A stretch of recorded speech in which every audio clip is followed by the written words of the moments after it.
est grave. Volvo est menacé, les amis.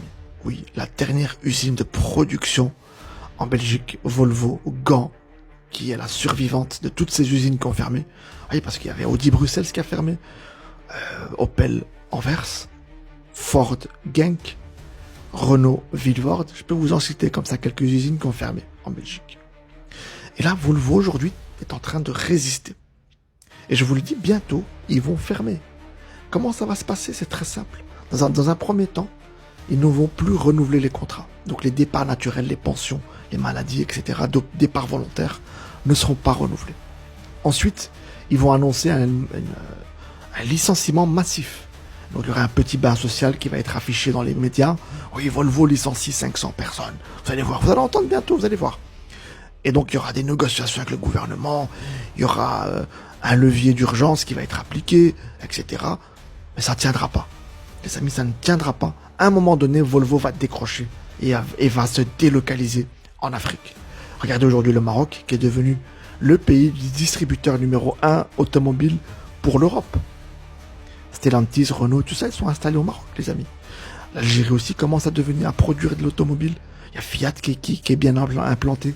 Stellantis investit également en Algérie. Donc, les amis, il n'y a pas à réfléchir. L'Afrique, c'est l'avenir.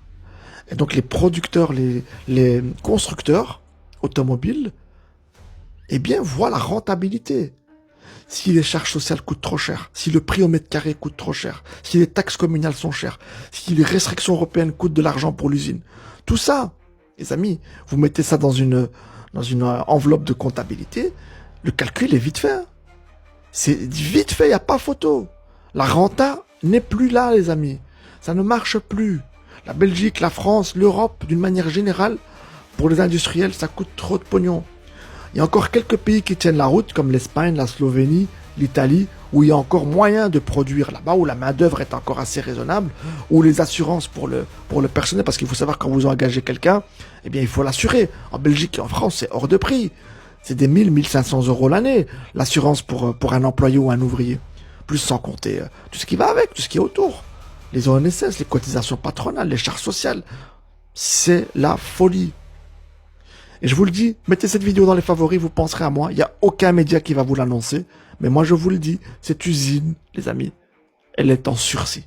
Et bientôt, elle va fermer. Ça va peut-être prendre 6 mois, ça va peut-être prendre 1 an, mais vous allez voir. Le résultat, il est là. Elle va fermer.